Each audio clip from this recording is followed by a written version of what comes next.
Hello again, my wayward children of the void. Tonight, the air hums with a sinister frequency you'd best not ignore. Lean closer. Can you hear it? Ah, yes. A faint crackle, a distorted whisper in the static, promising secrets you're not meant to hear. Welcome to this chapter of Echoes of the Dark, a tale I call Whispers in the Static. Now, settle in and spoil me with your undivided attention, won't you? After all, this story has been waiting, just for you. Have you ever noticed how easily technology worms its way into your life? How quickly it becomes an extension of you, a part of your home, your routine, your mind? That's where we find our protagonist tonight, a woman named Lena, a freelance artist whose solitude is sweetened by the gentle hum of her old analog TV. It's her background noise, her constant companion, every flickering screen, a tiny gateway. Lena's apartment, a tiny sanctuary from the chaos outside, is cluttered with the tools of her trade, paintbrushes, sketchbooks, and half-finished canvases leaning against walls.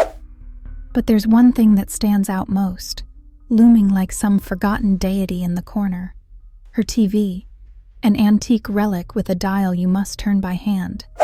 She loves it for its quirks, the faint whine when it warms up, the grainy images that seem to breathe. But recently, it's been behaving strangely. It started innocuously enough. A faint thrum of white noise when she turned it off, as though it didn't want to let go. That soft hiss grew louder each night, stretching its claws into the silence of her room. And then came the whispers, so faint she could barely make them out.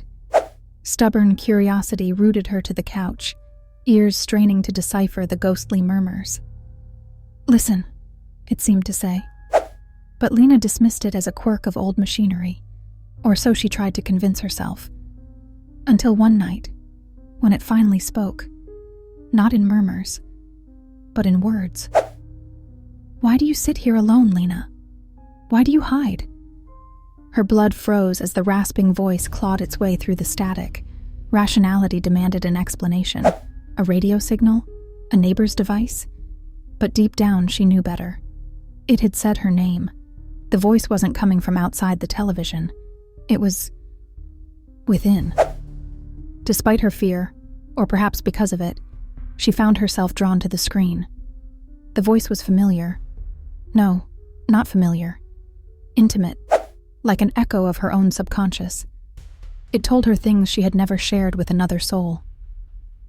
"You paint visions you don't understand. You're afraid your art is speaking truths you'd rather suppress. But you've always known the truth, haven't you?" The longer she listened, the more invasive the voice became. It laughed at her fears, mocked her insecurities, peeled apart the layers of her psyche like pages from a diary. And yet, Lena couldn't turn away. The television became her confessor, her tormentor, and her solace, wrapping her in its sickly glow night after night. Days turned into weeks. Lena barely slept, barely ate. She painted feverishly, driven by whispers that filled her head even when the TV was off. The works she produced were grotesque masterpieces, tapestries of dread and despair.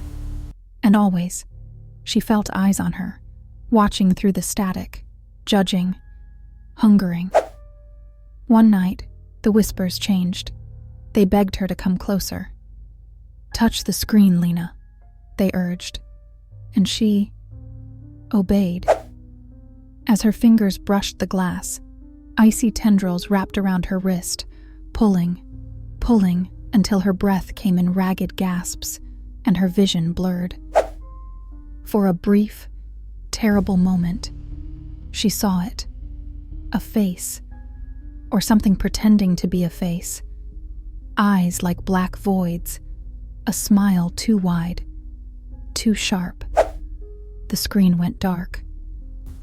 Lena awoke slumped on the floor, her hand trembling, her painting strewn around her in chaotic patterns. But the television, It was gone. No broken glass, no wires, no trace it ever existed. And yet, when she blinked too long or stood too still, she swore she felt the static on her skin and heard the faintest whisper of her name. You see, my precious listener, the most chilling horrors are not the ones that come from outside, but the ones that seep from within. The whispers we try our best to drown, the truths we dare not face. Suppose that faint crackle in your ears tonight is not just white noise. Suppose it's something, or someone, trying to talk to you.